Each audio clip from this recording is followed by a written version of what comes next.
Има едно братство, което пътува в света и носи културата. То е било в Египет, Индия, Халдея, Персия, Вавилон, Палестина, Гърция, Рим, Англия, Франция, Германия. Сега то постепенно се премества у славяните и в България. И там, където то действа, всичко се движи, расте и развива. Глава на това братство е Христос.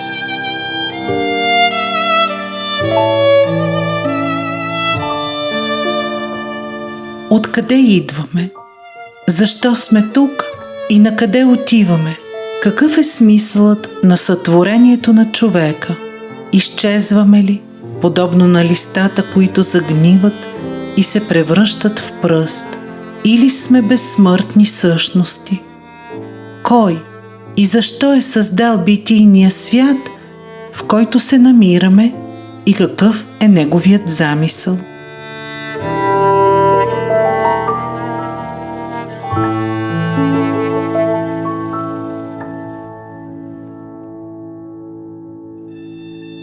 Всяка епоха от развитието на човечеството има свое особено предназначение, начертано в невидимия за сетивата и непостижимия за обикновения разум, божествен план за сътворението и еволюцията на универсума, феноменалния свят и човека. От самото сътворение на Земята ние сме в постоянна еволюция и градация. Всяка нова идея, която духовният свят и под ръководството на Бог дава, импулсира всички минерали, растения, животни, хора и ангели, свързани с планетата ни, да еволюират, да направят крачка напред в развитието. Заради падението на човечеството, за да могат хората отново да се повдигнат, да издигнат съзнанията си, във всяка епоха, в зависимост от нивото на съзнанието на човечеството, са пращани различни учители. Духовната еволюция на Вселената се контролира и направлява от структура, условно назовавана в божественото учение като Велико всемирно братство. Когато човечеството се е намирало в своята ранна фаза на развитие, великите посветени му предават истината за божествената реалност под формата на разкази, притчи и песни. Всемирното бяло братство е общност от същности, които вече са преминали през всичките възможни степени на пречистване и изпитания и в момента в вселенски мащаб отговарят за две неща – за истината и за любовта. 144 000 чисти, светли брати и сестри, които са измили дрехите си в кръвта на агнето, както пише в Библията, и те са в Божествения свят, в Царството Божие. Всички клонове на бялото братство произлизат пряко от Христовото същество, защото Христос ражда човечеството. Той излъчва от себе си човечеството. Великите посветени предават знанията на малцино духовно осъзнати хора, но обществото като цяло не тръгва по пътя на любовта, братството и светлината. Затова Бог изпраща своя единороден син, който да покаже светлия път на любовта. Най-великият посветен, чрез своята жертва, насочва човечеството към истинна духовна еволюция. А в епохата на рибите, главното учение и импулс е даден не от човешки учител, а това е именно Христовото същество, което е съзнание на нашата звезда. Исус Христос идва в критичен момент за човечеството. Идва в момента, когато трябва да приключи процеса на инволюция, на разрастване и множественост и започне да се събира всичко обратно в божественото съзнание и той показва по какъв начин трябва да стане. В инволюцията духът човешки и душата на човека слизат все по-надълбоко в материята, за да се проявят. В еволюционните епохи и времена душата човешка и духът човешки започват своето еволюционно издигане в все по-високите духовни области. И това е чрез любовта. Обичай ближния си. Освен това, между божествената душа и личността имаме една завеса. Затова се казва, че когато са разпънали Христос на Голгота, завесата на храма се е раздрала. Защото Христос със своята жертва е дал възможност всеки, който работи върху себе си, да има шанс да направи връзка с висшето си аз или божествената душа, или Христовото съзнание, няма значение как ще го нарече.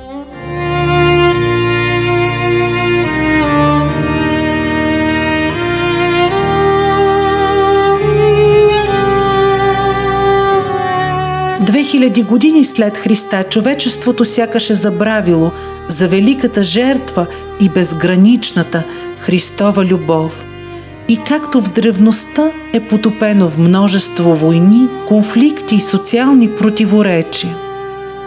В този епохален момент небето отново изпраща мощен и истинен дух, който да напомни и пробуди във всеки един от нас силата на Христовата любов. И както всички велики посветени, той не се въплъщава в могъща империя, въвлечена във водовъртежа на световната политическа сцена, а се появява в малка, но духовно богата страна на Балканския полуостров.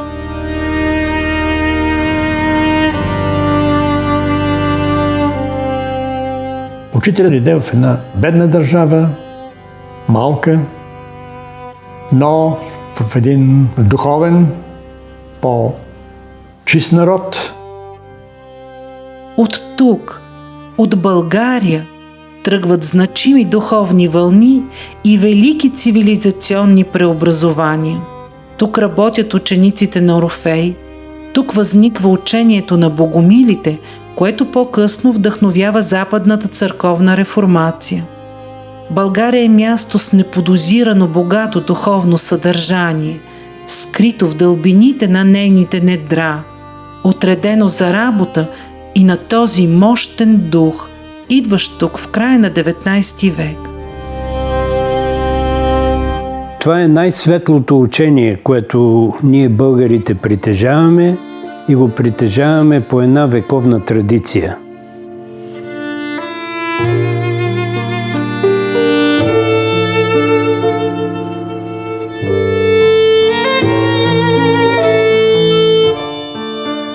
Българите чувстват духа на истината и вдъхновени от примера на неговия живот и учение тръгват след него, защото за тях той е светлина и надежда за един по-хубав и истинен свят. С личния си пример той ги учи как да живеят в Христовата любов, как да преодолеят противоречията в битието и да приемат Божията воля. В началото първите му ученици и съвременници се обръщат към него с уважителното господин Дънов, но с времето всички те разбират, че не общуват с човешката личност на Петър Дънов, че при тях стои духовна същност, високо посветена в божественото знание и поставила живота си в служене на Бога. Тогава те съвсем естествено започват да го наричат Учителя. Учителя на Бялото братство.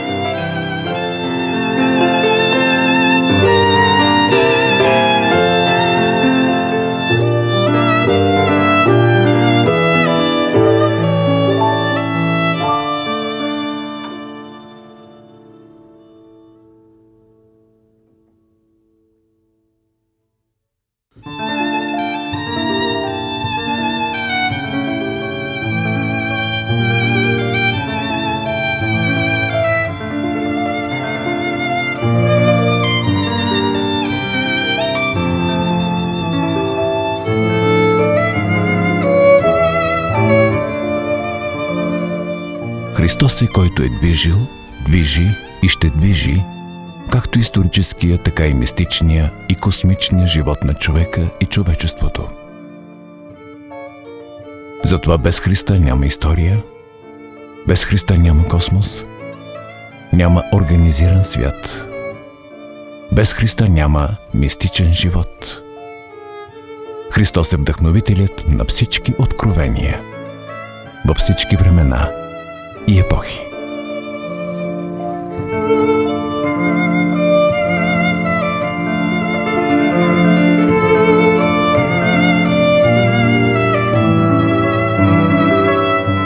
Духовната еволюция на Вселената се контролира и направлява от структура, условно назовавана в божественото учение като Велико всемирно братство. Той е живият пулс на Вселената, организъм от съвършено и високо просветени същества, които са надминали пределите на човешкото разбиране и завършили своята еволюция преди милиони, дори милиарди години. Те не само познават тайните на сътворението, но самите те са архитекти на Вселената, действащи под прякото ръководство на Божествения дух. Това е всемирно бяло братство, което ръководи тези процеси в вселенски мащаб. И съответно, когато говорим за бялото братство, основано от учителя Дънов, то визира тази връзка, визира този вселенски идеал на всемирното бяло братство, който трябва да бъде по някакъв начин пренесен тук на земята и реализиран от хората. Тези възвишени същности движат самите закони на битието, управляват съдбините на космоса и съществуват като едно единно цяло – Великия космичен човек. В своята книга «Великите посветени» Едуард Шуре изследва живота и ученията на великите духовни учители. Той ги нарича посветени, носители на божественото знание, които разкриват тайни истини за човечеството и същността на духовния свят. Великите посветени се казва книгата на Едуард Шуре. Там са Рама, Кришна, Хермес, Моисей, Орфей, Питагор, Исус. И автора ни потапя в самата школа. Какво говори учителя? Какво трябва да преживяват? И тя се преживява наистина, когато се чете.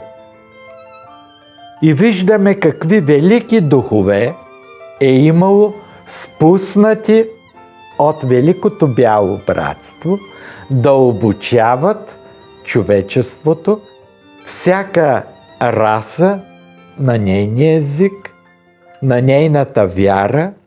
Великите посветени се появяват в точно определени исторически моменти, в различни културни среди.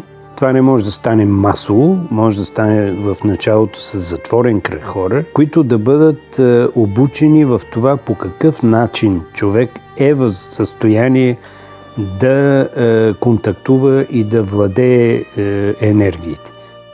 Това е синтетична картина за еволюцията на индоевропейската цивилизация, където сме ние. Преди нас е съществувала атлантска цивилизация, която е загинала вследствие така наречения потоп, който се описва от всички древни писания. Преди атлантите леморийската, ние сега сме в петата индоевропейска раса и тук е дадено символично нейната еволюция. Тази картина представлява астрономическия кръг на еволюцията и инволюцията, дава периодите, през които човечеството преминава и ученията, които се вливат в човечеството.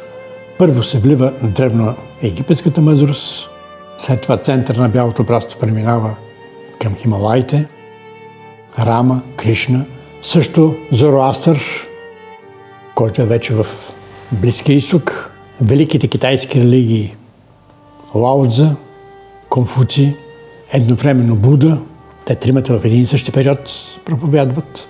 След това отново Близкия изток Моисей Велики, мисията на израелския народ, Исус Христос, започването на еволюцията на човечеството. В центъра е Синът. Исус Христос, Син Божий, Сотер Мундиалис. Мохамед, който фактически проповядва на арабите подобно учение, както Моисей и Исус. След това гръко-римските учения, Орфей, първоначално той е бил заедно с Моисей, Орфей е бил на египетските пирамиди по едно и също време. След него се явяват редица посветени, като Платон, Питагор, Аристотел и многобройните още философи гръцки, представители на мъдростта. И накрая вече тази епоха залязва и се идва новата епоха на Водолея в лицето на учителя, изгрева на новата епоха.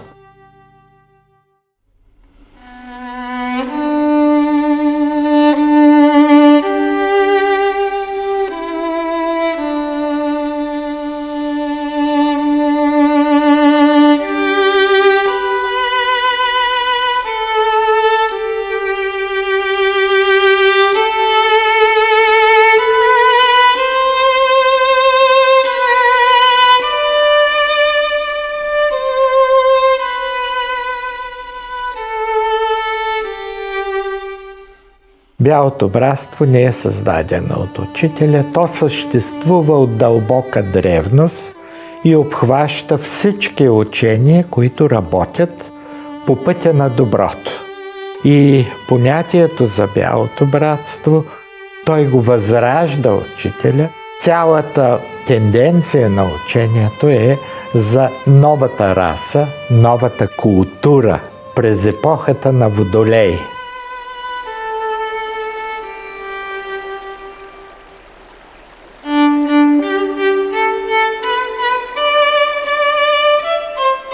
Великите посветени говорят на хората, с които общуват, на техния език, според техните разбирания, затова ни струва, че са различни нещата, но в крайна сметка се говори за едно и също нещо. Че в този земен живот трябва да бъде постигнат абсолютния баланс между материалното и духовното.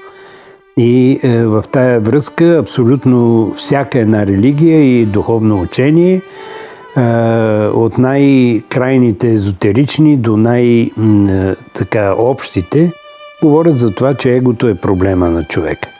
И начина, по който човек се справя с него, е решаващия за това по какъв начин той ще може да отговори на изискванията и очакванията за него да бъде в синхрон с висшите сили и закони. Човека е създаден за да бъде цялостен. Значи имаме дух, божествена искра, която се изявява през божествената душа, а божествената душа събира своите опитности чрез личността. Но при падението се нарушават тези връзки между духа и божествената душа и там се получава една бездна, една ограда, която за да я прескочиш трябва да се изработи от съответните добродетели. Това е било всъщност основната цел на всички езотерични учения от ден първи. Там въпросът е в това човекът да бъде научен как да може да разчете божествената си същност. Защото и орфици, и богомили, а и християнството говори за това, че нашата душа е божествено създадена и е вечна.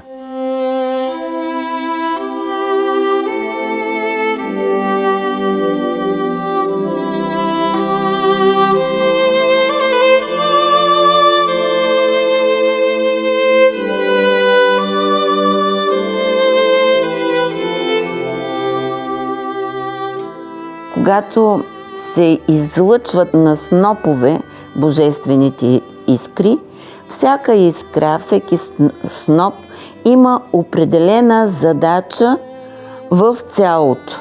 Както учителя казва, че душите на българите са всъщност душите, които са излъчени и образуват черния дроб на космичния човек, на Адам Кадмон. И това са най-старите души, първично създадени.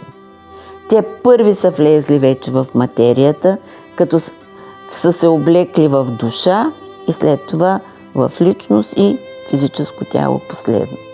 Но обикновеният човек живее само в личността и в егото. От време на време има някакви проблясъци, които наричаме интуицията, но те не са трайни. Целта на всеки е да възстанови тези връзки, за да стане човек. Затова учителя казва в много беседи, че ние още не сме хора. Защо? Защото сме в животинския тип съзнание. Тоест, ние вече имаме съзнание и самосъзнание, но нямаме връзка с божествената си душа, която е нашето висше подсъзнание, и нямаме връзка, пък вече въобще да не говорим, с нашия дух.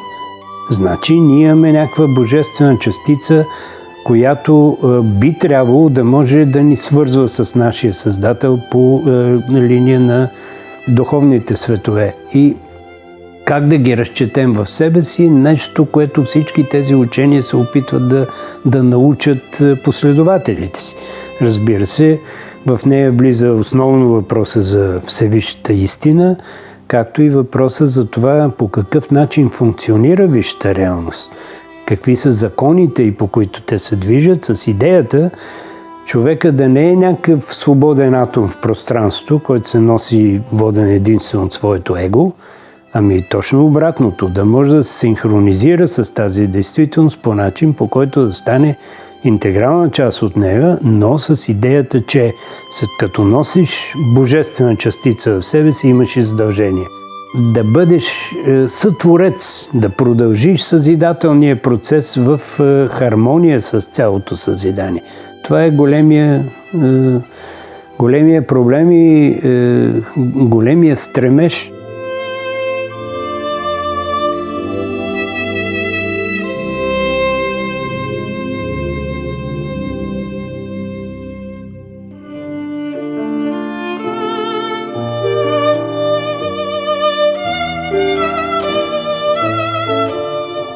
В словото на учителя Бейнса Доно откриваме сведения за трите най-важни изяви на Бялото братство в историята на съвременното човечество. Той ги нарича три клона на Бялото братство. Първият клон е египетския, който отива от Египет в Персия и Гърция. В Египет са създадени пирамидите, едно от 7-те чудеса на античния свят.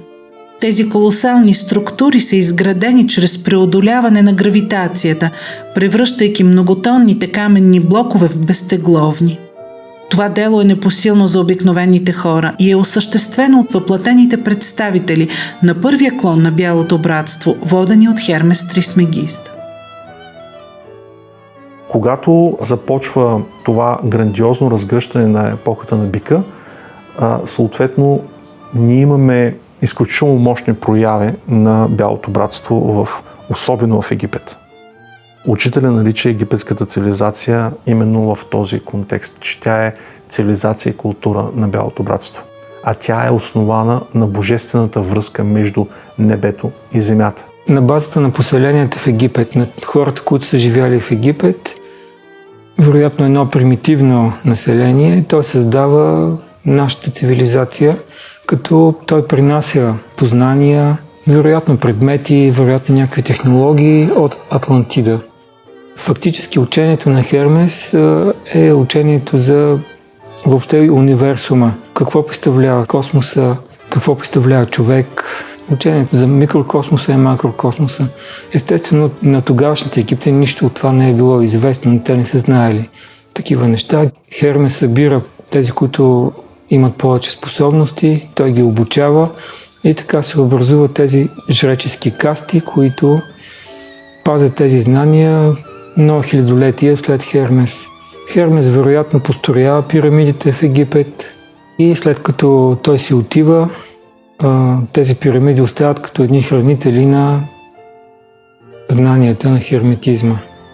Всеки духовен процес има вдишване и издишване, има възходи и падения, еволюционен и инволюционен период.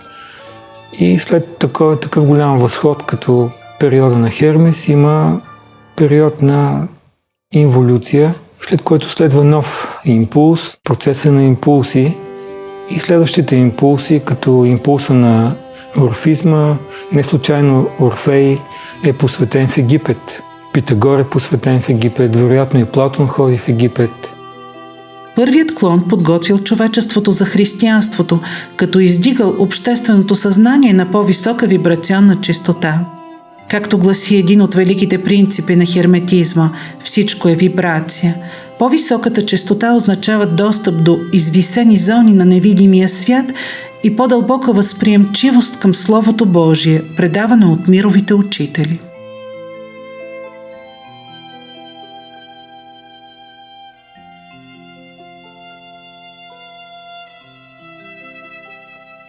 Вторият клон на Бялото братство е палестинският, който отива от Египет в Палестина, а през християнската епоха в Рим, Англия и Германия. Второто масово въплъщение на адепти от Бялото братство се случва в ключов момент за земята и човечеството – преходът от старозаветната към новозаветната епоха. Тази повратна точка е свързана с появата в плът на учителя на учителите – великата космическа същност Христос. Христос не е личност. Той може да се изявява през различни личности, които могат да му издържат неговата вибрация, но Христос е божествена същност, която представлява любовта и тя се изявява не веднъж на земята, но в своята пълнота се е изявила през посветение Исус, който всъщност години наред е бил обучаван от есеите, мистичната част от еврейското учение, за да може неговото тяло за 3 години и половина да издържи енергията на тази божествена същност Христос. Затова и учителя казва, че през него сега говори Христос, защото ние нямаме правилна представа, за учителите. Велики посветени подготвят телата, за да могат тези тела да издържат вибрацията на божествените същности, които говорят през тях. Вторият клон има за мисия да разпространи християнството по света.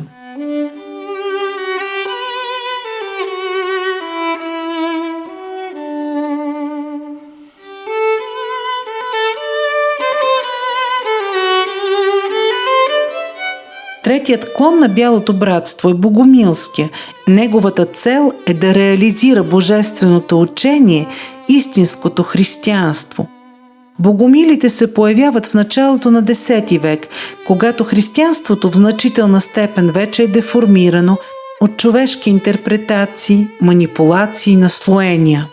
Тяхната главна задача е да очистят изначалното, истинското Христово благовестие от всичко излишно и регресивно и да възвърнат обновения поток на това разклонение на единното божествено учение в предначертаното от Божия промисъл русло.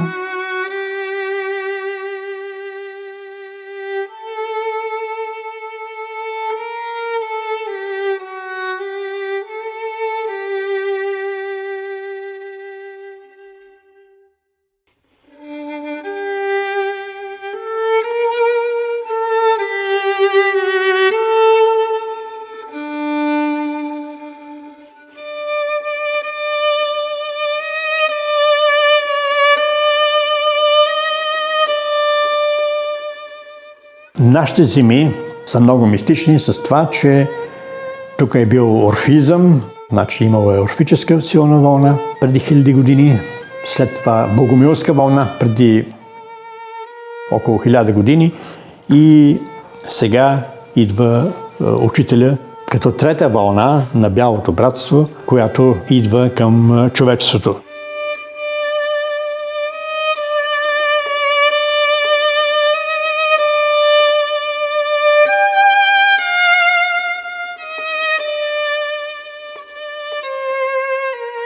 Всички тези импулси в духовното развитие на българския народ са пряко свързани и идват от Христос, независимо за кое време става въпрос. Идва определен представител на Великото Бяло братство от Слънцето и съответно дава конкретен импулс за развитието на даден народ.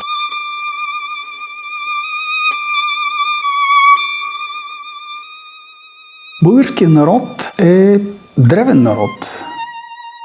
Как е бил подготвен по времето на траките, чрез идването на Орфей. Тракиецът Орфей е започнал с подготовката на българският народ за вселяването на учителя. Така че Орфей е един предтеча, той е този, който е дал всички тайни знания, които преди това са били в школите в Египет и в Персия. Той е основоположника на това тайно познание за бялата раса,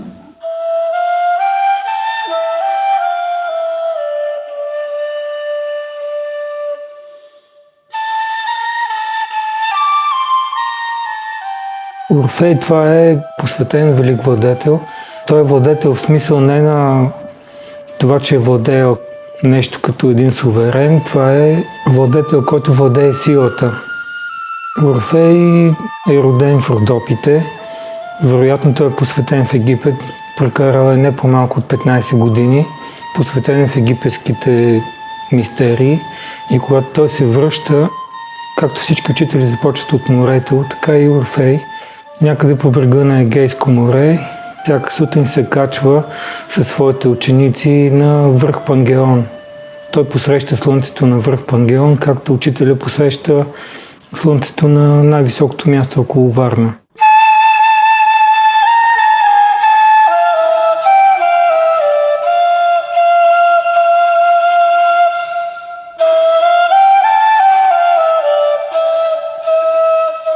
Основният принцип на орфизма е безусловната любов. Орфей учи, че любовта е същността на Вселената и основната сила, която обединява всички същности в космоса. Любовта е тази, която позволява на човека да се свърже с Божественото и да изпълни своята истинска задача.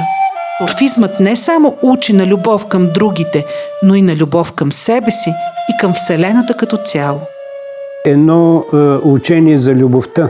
Орфизма всъщност говори за това, че човека е божествено създание, душата му е вечна и, както е казал Орфей, тя е арестувана в калъфа на тялото и трябва да бъде освободена оттам чрез съответните пречистващи ритуали, които са музикални, а не жертвоприношения. И не случайно един от девизите, още от времето на Орфей, което преминава в ранното християнство и съответно при богомилите, девизът е прост: помощ за слабите, утешение за страдащите и надежда за всички. Това е основният принцип и той трябва да се реализира чрез една безусловна любов, в което идеята е, че егото трябва да бъде алхимически трансформирано в всеобща любов и в принципите на всемирното съзидание, което означава връщане към изначалното цяло. И постепенно Орфей променя изцяло тракийските вярвания, тракийската религия и неговото учение дава един отпечатък върху абсолютно всичко. Орфизма оказва голямо влияние върху такива неща, например като стенописите, цялата живопис в тракийското общество. Ние виждаме навсякъде, там където има стенописи, това са орфически изображения и не само стенописи, това са изображенията върху всички тези съдове. Те изобразяват орфически таинства.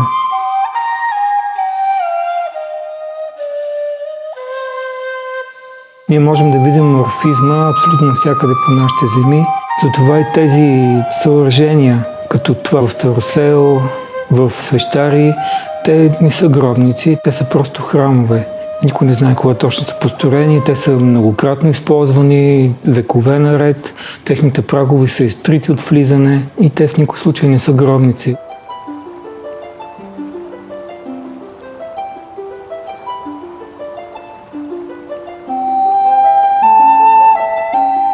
Орфизмът и математиката споделят общи основи, когато става въпрос за изследване на дълбоката структура на Вселената и разгадаването на тайните на съществуването.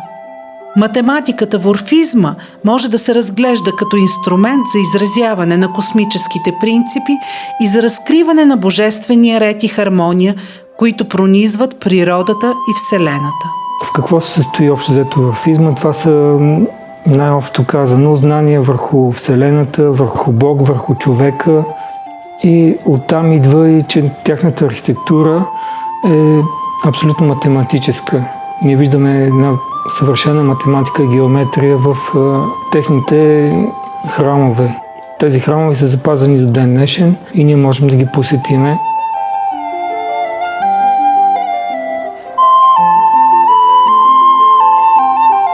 назад във времето, бихме видяли един свят от времето на Орфей, който е абсолютно некултивиран, див. А когато влезем в един храм на орфици, ние виждаме една съвършена математика, т.е. там вече се появяват числа, появяват се съотношения, появява се геометрия. И именно чрез тези съоръжения техният учител обяснява света чрез числата на колоните, броя на местата, формата на залата, формата на предверието, формата на крепидата. Това е всъщност модел на Вселената.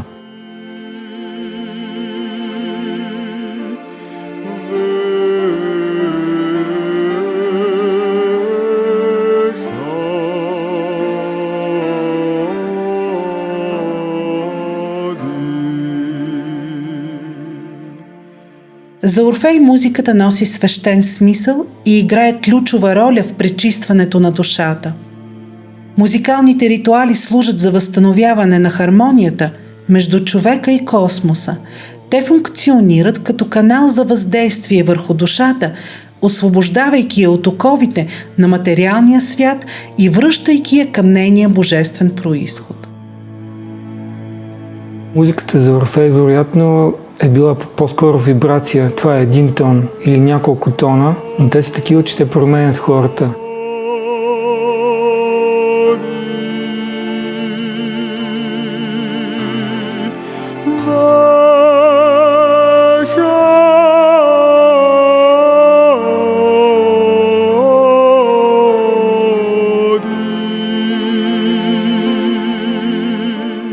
Аур, което значи светлина, оттам и думата аура за светлиното тяло на човека, т.е.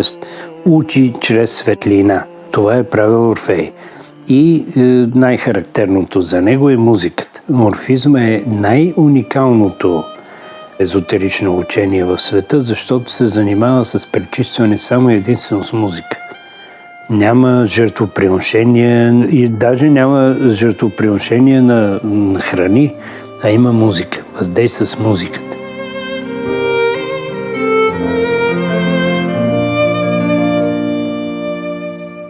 Затова се казва, че Орфей е велик музикант. Той е музикант на душите.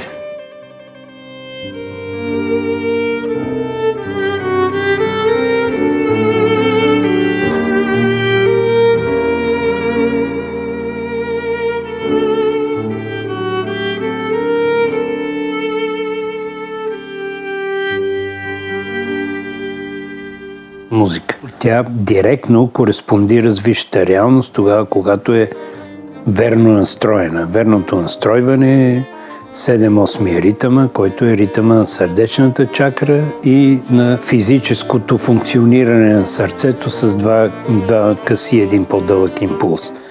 И очевидно това Орфей го е знаел добре и затова с музиката си е успявал да въздейства и на животните, и на хората с прякото свързване чрез сърдечната чакра с висшата реалност.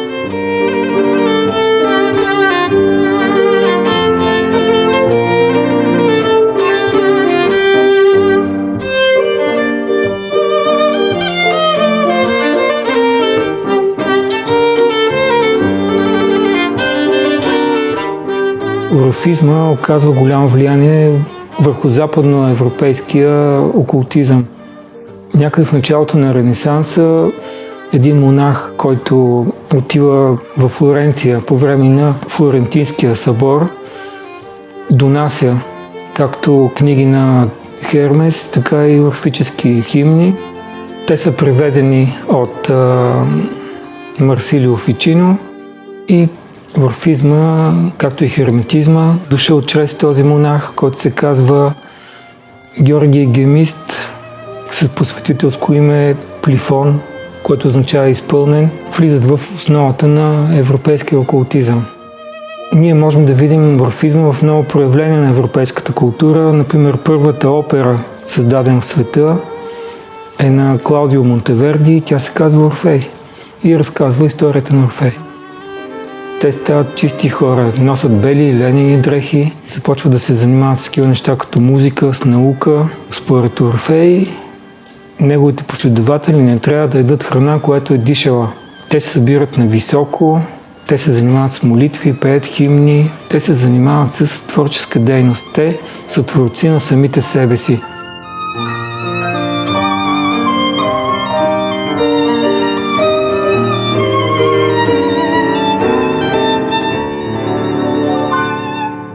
Нашето хоро се ражда в орфическите мистерии, когато това, което става в храма и се развива и като енергия, трябва да бъде предадено на хората от общността. И тогава се излиза от храма и се започва това хоро, което се върти в обратна на часовниковата стрелка посока, т.е. посоката на въртенето на земята, тръгването с мъжката енергия, включването на жените една по една в него, за да стане хармонията, захвата дясна ръка отгоре, ляво, отдолу. Това са неща, които са предопределени от сакралния смисъл, който ражда танца. Орфей е човека, който е донесъл еволюция на човешката душа, проява на човешката душа по нов начин, чрез музиката, чрез словото, чрез революционна трансформация на религиозността и духовността на европейското човечество. И в този смисъл учителя идва и ни дава възможност да усетим Рила, например, като свещено място. Защо? Ами защото той просто е достатъчно да ни покаже мистерийните области на това свещено място, да ни разкаже за великите учители на Бялото братство, за Христовото присъствие в живата природа. Следващите школи, които създава Орфей, вече той се изкачва все по-високо и по-високо. Вероятно местата около Рила. Това е мястото под връх Мусала. И този мит, който се разказва за Орфей и Евридика, това е може би един елинизиран разказ за едно орфическо посвещение. Орфей слиза в царството на мъртвите и се ражда като нов новопосветен.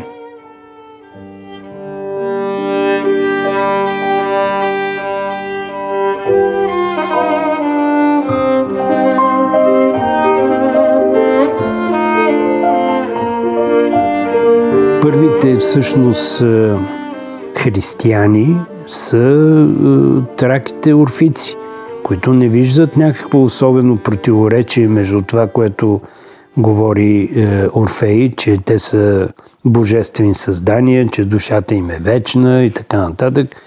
Просто виждат в християнството едно надграждане, в което вече Исус Христос донася на хората Словото, висшето Слово и ги свързва директно с висшата реалност. И в този смисъл има едно надграждане от орфизма към ранното християнство, преминава при богомилите и вече учението на учителя Бен Садо е един нов съвременен християнски импулс.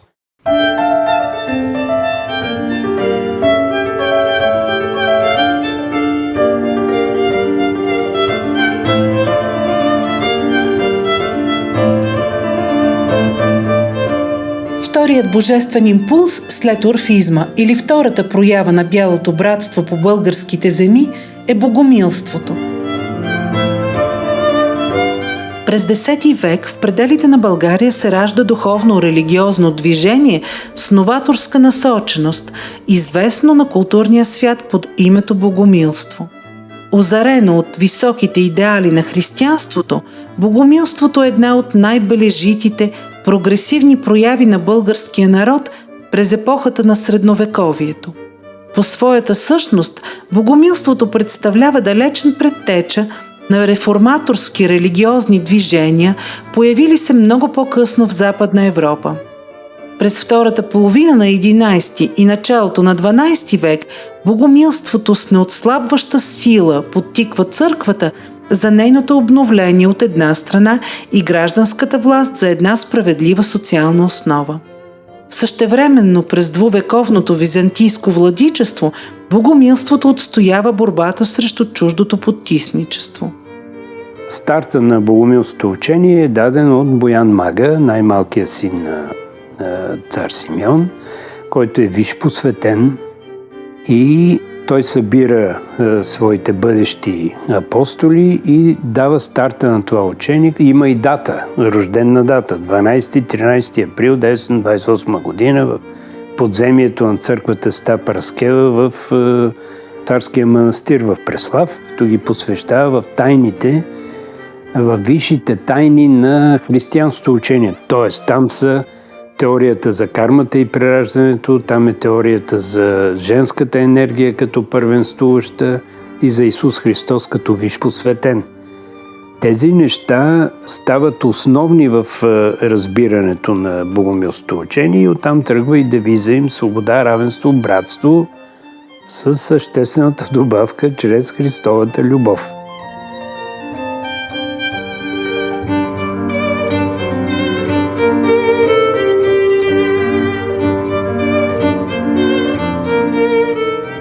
Богомилството, неговата основна роля за промяна на християнството. То вече е тръгнало да става една рутинна религия. Просто са започнали с външния ритуал и някакси изпразнено от съдържание. Свещениците са били отдалечени от хората. Богатство, разни други неща са търсили, блясък, но не и същността на християнството.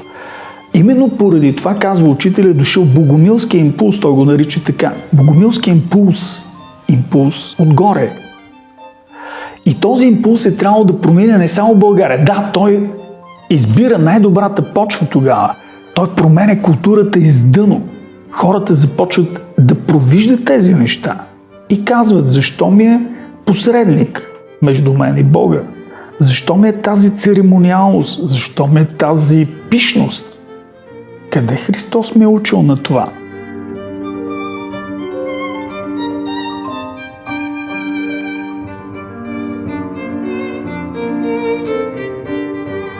Богомилското учение по така вдъхновение от ранното християнство говори за всеобща любов между хората. Всички хора искат да бъдат обичани. Някой, който да иска Зорлен да го мразят, няма. Затова богомилското учение пуска корени в висшите среди. Даже в един по-късен етап Ана Комнина, когато пише за Василий Врач и за богомилското учение в Константинопол, говори, че то битува сред аристокрацията. Християнството какво е? Спомням си нашия учител в Америка, каже, християнството е най-лесно да бъде определено като религия. То се определя с едно единствено изречение. Обичай ближния като себе си. То тръгва от орфизма, преминава в ранното християнство и достига до богомилите в степен така, че те говорят, че основната цел на богомилското учение това е църквата на любовта. Но като кажем църква, те веднага уточняват, че тук не става дума за някаква институция или за някаква структура, а едно общо усещане на духовно съвършенство. Ролята на богомилите, разбира се, е важна за подготовката на българския народ, тъй като те всъщност продължават тази мистична традиция на християнството и искат да го върнат в неговия първичен вид. Те са и основната движеща сила в западния ренесанс, който започва през 14 век. Прогонен е от тук. Така че то става едно завъртане интересно. Целият този импулс, който богомилите пренасят в Италия, той се разпространява по цяла Италия, от Милано чак долу до Сицилия, през цяла Италия преминава и то с този свободолюбив дух, който се оказва, че подхранва много идеята за Ренесанс, а след това вече и на реформацията. Не е правилно да се говори, че реформацията на християнството се е случила в западния свят. Това не е вярно. Първата реформация се случва по нашите земи. Именно защо? Защото богомилите изграждат естествения кръг от ученици и напреднали ученици, и верни, и съответно свръхпосветени, както е било около самия Христос. Христос казва ясно и конкретно в Евангелията, че той само на малцина, много малко на брой от апостолите дава тайното учение. И именно богомилите от тази позиция, прилагайки тайното учение, извоюват своята духовна свобода и правят новото правилно приложение на Христовото учение. Защото Христовото учение е учение, то не е религия. Както е учението на учителя, то е учение, не е религия. Едното е духовна практика в комуникация и отношение и познание на Бога, пряка комуникация, без никакъв посредник. Духовният ученик в пътя към Христос има между своята душа и Христос никой друг. Човешката душа е призвана да намери пътя си към Христос самостоятелно и да прави контакт с Него директно. Те смятат, че човек като висше божествено създание има право на директен контакт със своя Създател и изведнъж появата на някаква институция помежду внася малко дисхармония. Точно тук богомилската традиция практикува още по тези ранни времена в развитието на християнството в Европа вътрешната традиция, прекия път към Христос. Като казваме реформаторство, се има в предвид не само различен тип организация на обучаващите се в духовния път, но имаме и факта, че, например, мъже и жената са напълно равнопоставени, няма изолация и контрол върху жената и ограничение на жената в богомилската традиция. Защо? Защото един от най-важните ученици около Христос е бил жена, Мария Магдалена. Ранното апостолското християнство говори за ролята на женската енергия. То много съществено. За София, премъдрост Божия. Неща, които в последствие в канона изчезват и в последствие вече в момента, в който църквата решава, че жената е нещо втора категория, нещата се нарушават по отношение на това каква е съзидателната енергия, какво представлява божественото единство. И ако херметичният принцип за това, че света се движи благодарение на единство на противоположностите, това нещо в вселенски мащаб се изразява в баланса мъжко-женски принцип. Ето го в знака на богомилите отразен. Двете елипси, които се пресичат, мъжкия и женския принцип в тяхното единство, балансирани в това да създават хармония.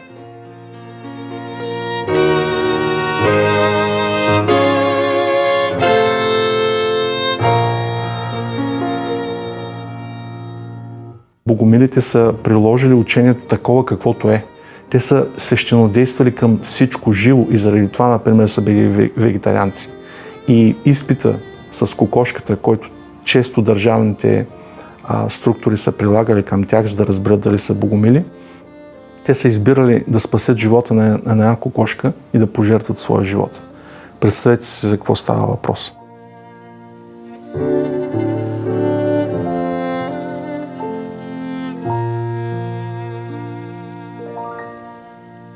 Това са били едни изключително морални и изключително скромни, ненатрапчиви хора, които са заразявали със своя личен пример като начин на поведение и начин на отношение с останалите хора, с любовта си към тях, с желанието да се помага, с желанието да ги лекуват, защото са били прекрасни лечители, да ги лекуват с помощта на билки и с помощта на висшата магия. Става въпрос за начин, по който се общува с силите на висшата реалност, за да може човека да бъде приведен в синхрон с висшите сили.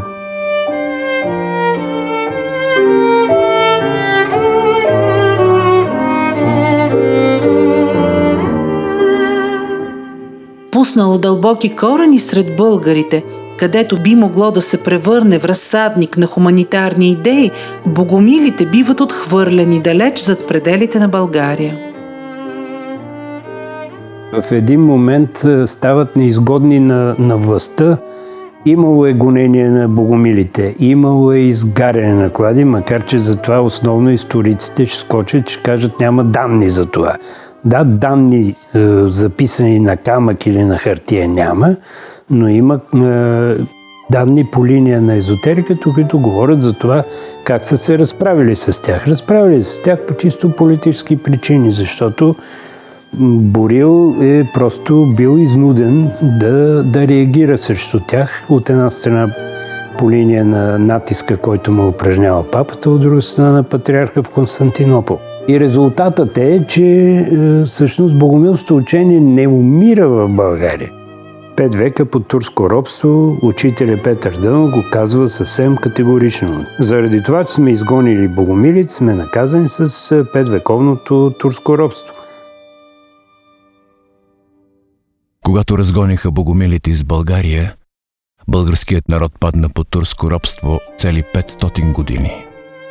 Едно време евреите разпнаха Христа, но какво ги постигна след това?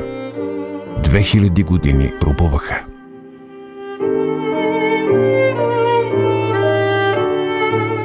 Брутално смазани и жестоко прогонени, българските богомилски апостоли емигрират на запад, в Босна, Италия и Франция, за да се превърнат в далечни предтечи на по-късно утвърдилата се европейска реформация.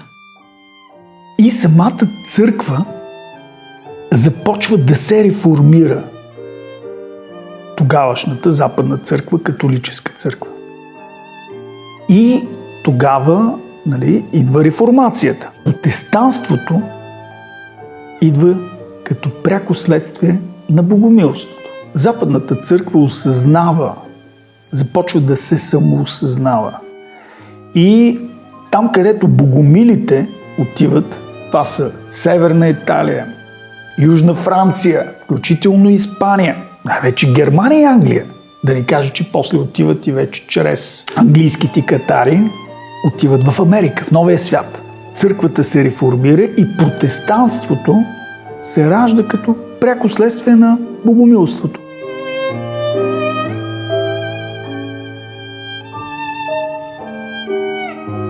Реформацията казва, четете Библията и имате единствено нея и с нея може да правите директен контакт. Но там има една подробност, че в реформацията се възприема, че човек е изначало грешен и неговата вяра може така да хубаво да обгърне тази му грешност и той да бъде спасен.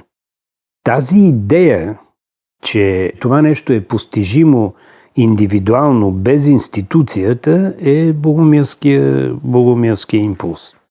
Орфей, богомили и учението на учителя Петър Дънов е просто наистина една непрекъсната нишка на едно духовно възраждане, на едно духовно въздигане на нашия народ на основата и на общочовешките ценности, и на християнските, и то на Христовите, такива, каквито са били в апостолското християнство. Когато идва и учителя Бейн Садоно, той внася един нов импулс, усъвременен Христов импулс, което представлява продължение на богомилския. Затова казах, че връзката е директна, а любовта е основен елемент там.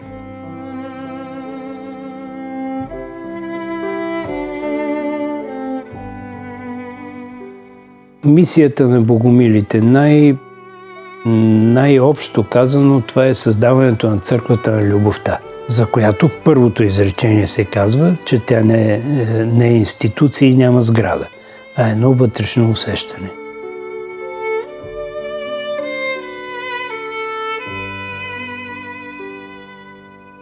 Църквата на любовта няма да има структура или сграда, а е само едно разбиране. Няма членство, освен онези, които знаят, че й принадлежат. Няма противници, защото не съперничи с никого. Няма амбиции, защото се стреми само и единствено да служи. Не е затворена в себе си, защото се стреми да обогати всички групи и всички религии около себе си. Признава всички велики учители от всички епохи, които са показали истината на любовта. Тези, които участват в нея, които практикуват истината на любовта с цялото си същество. Тези, които знаят това. Църквата на любовта се стреми не да учи, а да бъде и като бъде да обогатява. и разбира, че както сме ние, така са и тези около нас, защото и ние сме точно като тях. Осъзнава цялата планета като едно същество, от което ние сме част. Смята, че е дошло времето за върховната трансмутация, за върховния алхимичен акт. За съзнателна промяна на егото в съзнателното завръщане към божественото цяло. Тя не провъзгласява себе си на висок глас, а във финното царство на любовта и приветства всички тези от миналото, които са осветили пътя, но са платили и цената. Не приема никаква йерархия и никаква структура, защото никой на земята не е по-голям от другите. Членовете й се разпознават един от друг по делата и същността си и по очите, и по никакви други външни белези, освен братска прегръдка. Всеки от нас ще посвети живота си на мълчаливата обич към своя ближен и околната среда и планетата и ще провежда своята задача, независимо дали тя е величава или скромна.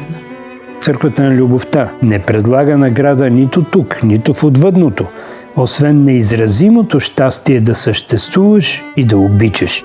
И всеки трябва да се стреми към това познание, като прави добро мълчаливо и учи чрез личния си пример.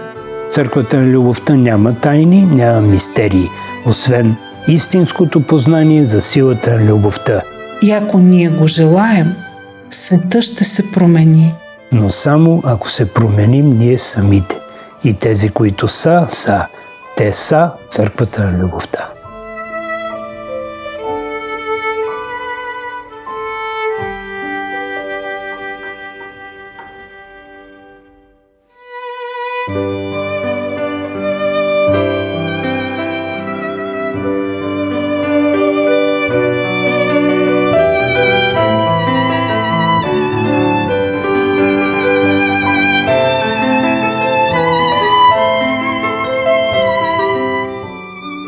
България е понесла своята кармична тежест за прогонването и неразбирането на богомилите, онези, които със своите чисти сърца и мъдрост са били светлина в мрака на своето време. Това не е просто исторически факт, а дълбок духовен урок, който отеква в вековете. Прогонването на богомилите не е просто акт на страха, а отказ от съкровището на тяхната мъдрост, което би могло да преобрази и въздигне народа ни. Въпреки гоненията, богомилството изиграва позитивна роля в България.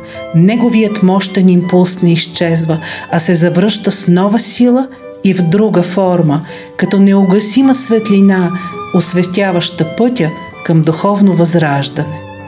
Богомилството тръгва от България, прави един кръг и се връща отново в България, за да може през 1864 година да се роди тялото, в което по-късно през 1897 година вече да се всели, е много важно да се уточни, да се изяви този висш дух.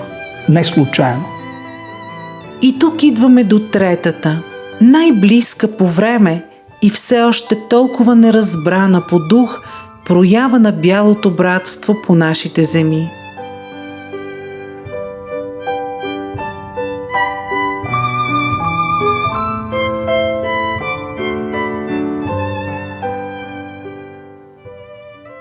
Мисията на учителя е като всеки виж духовен учител да даде своя дял за еволюцията и повдигането на славянството и оттам и на цялото човечество.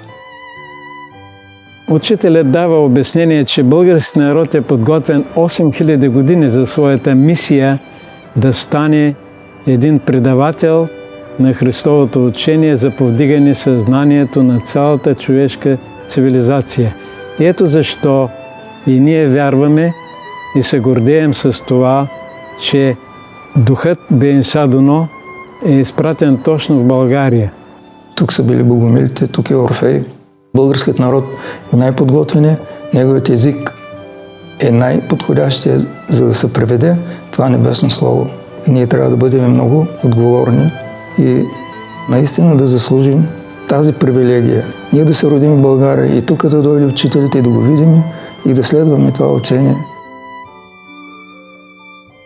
Учителя Бейн Садоно полага основите на една могъща духовна школа, която и днес работи сред нас, и нейната мощна енергия ни учи как да живеем в Христовата любов, мъдрост и истина.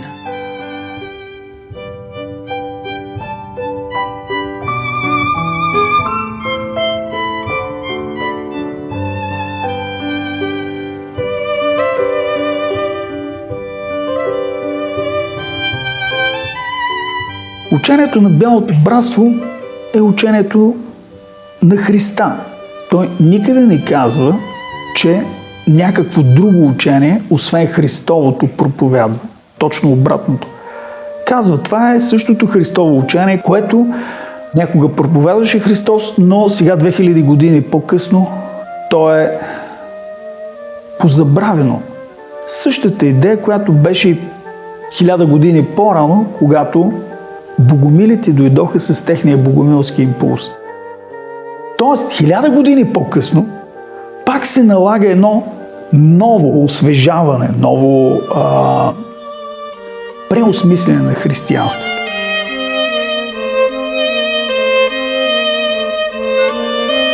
Учението на учителя то не е нещо качествено и съвършено различно.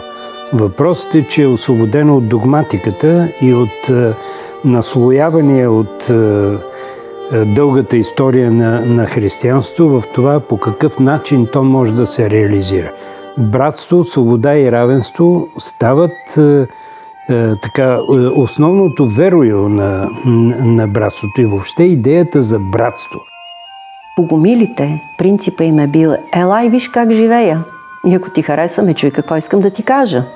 Но тъй като хората тогава не са били подготвени да разберат какво учение им се дава, години по-късно, хилядолетия, идва учителя отново да напомни началото на ерата на Водолея.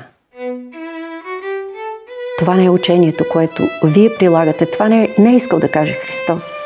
Вие всичко сте изопачили. И начина, по който живее Той, в една малка стаичка с едно легло, с едно писалище, един стол.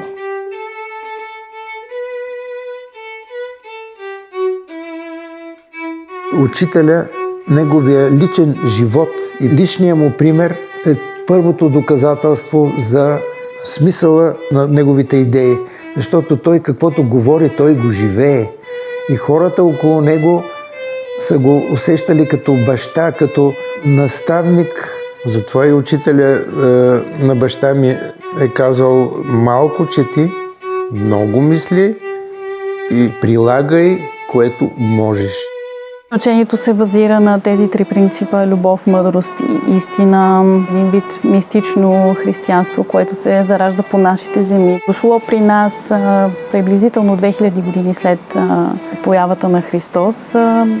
Може да ни напомни къде сме се отклонили от пътя. Учителя казва: аз нямам мое учение. Това е учението на Христа. Учението на Дънов не съществува, имаше такъв цитат в беседа. Аз говоря това, което Господ ми казва. Питали са го: ти Христос ли си? Той казва: не съм Христос, но Христос е в мене. Това са думи на апостол Павел. Христос е в мене. Учението на Бялото братство с този въпрос са отишли при учителя да го попитат: може ли с няколко слова да каже каква е същността на неговото учение? И тогава той отговорил: това е чистота във всичко.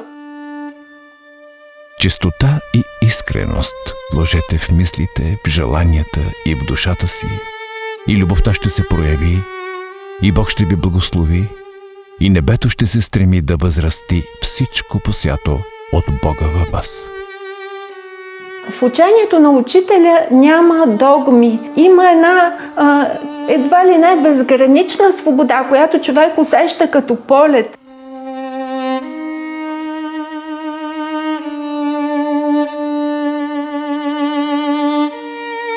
Аз съм против това гошатайство, което Кришните правят, да кажем, или Сант Мат, чукат по вратите, вярвате ли в Бога, вярвате ли в Бога. Трябва да се търси тайното учение, а търсят те, с които са готови за промяна.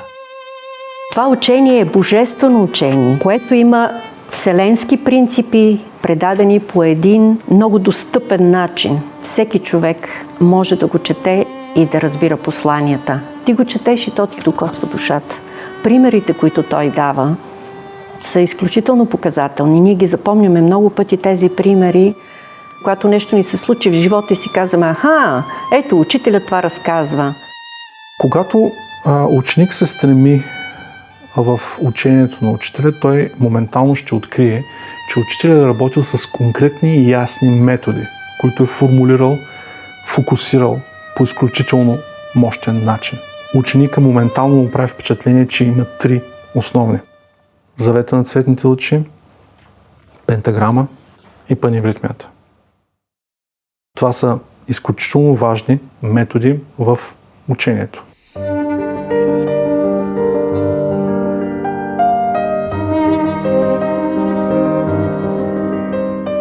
Учението не може да направи човек по-добър. Човек може сам себе си да направи по-добър чрез учението. Учението на учителя може да направи хората по-осъзнати и по-добри. Именно тук ние виждаме как ще светне ноосферата на планетата. Това е съзнанието, колективното на цялата човешка цивилизация, и с тези подходи, любов към Бога, обич към ближния и към всичко сътворено и стремеж към съвършенство, хората светват с тяхното по-висше издигнато съзнание. Човечеството сега живее в самосъзнанието, в свещения егоизъм, да разширяваме към свръхсъзнанието, към колективното съзнание, когато разбираме, че не може да е добре на един, ако на всички останали не е добре. Колективното съзнание. Всичко е любов. Хората, които са последователи, се наричат братя, не случайно. Не срещаш всеки човек по улицата да му кажеш братко. Хубаво би било да се случи в някакъв момент. Но последователите на учителя са братя. Учителят наистина много говори за братство и той не само говори, той го показва. Създавайки тази общност на изгрева, той показва на учениците, че може да живеем като братя, въпреки че се различаваме, че можем да се подкрепяме, като всеки уважава другия, обича го и спазва неговото право на свобода. Учението на учителя внася хармония в човека, започва да разбира по-добре себе си, започва да разбира по-добре света около себе си, взаимоотношенията, връзката с природата, с другите хора. Такива простички неща.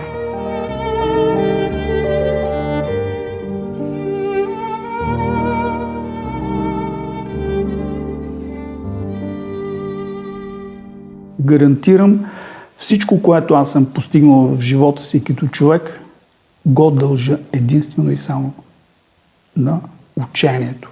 Нищо друго.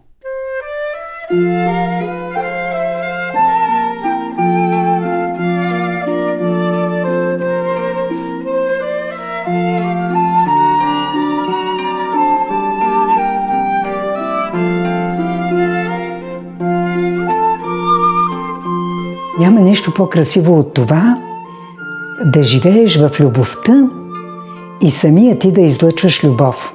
То всъщност това е смисъл на живота. И аз съм един щастлив човек, защото съм го реализирала в живота си. Това е учителя на любовта. Това е дошъл да ни покаже пътя на любовта. И знанието, което учителят даваше в школата за учениците, беше от такъв порядък, че той променяше нашата насока на живота. Ние вече не можехме да вървим по-старому. Учителят говори за това, че българския народ има мисия и нашата мисия е да предадем духовното учение към шестата раса. Тоест ние сме длъжни да го направим. Той идва с идеята да внесе този импулс сред нас, българите, и го прави. Той е жизнен и той е предаден на нас, българите, защото, както казва учителя, българите се характеризират със своята твърдост. Казва учителя, да бъдеш знатен, велик, прочут, това не е важно.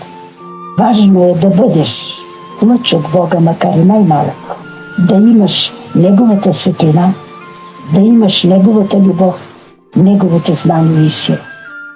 И учителят казваше много пъти, това, което ви говоря, и Бог ви го казва. Това, което ви говоря, и Христос ви го казва. Сега какъв е Той?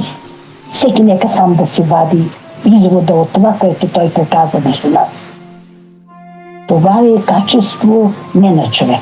Това е качество на от друг порядък, много повече. Всичкото знание, което ни даде, то е богатство, безкрайно знанието, което ни даде.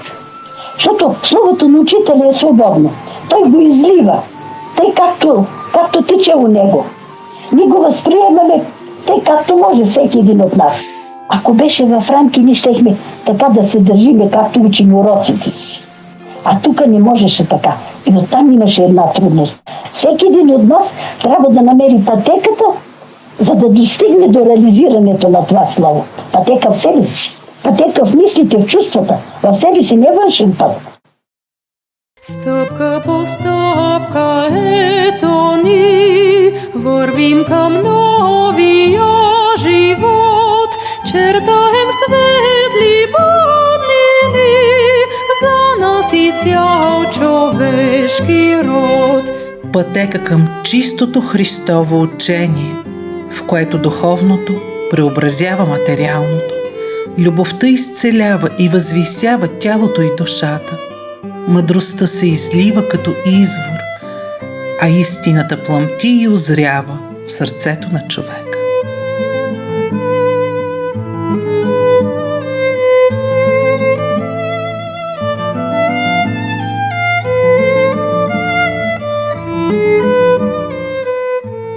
Този разказ ще започнем с далечната 1830 година с едно родопско село, едно момче и едно посвещение.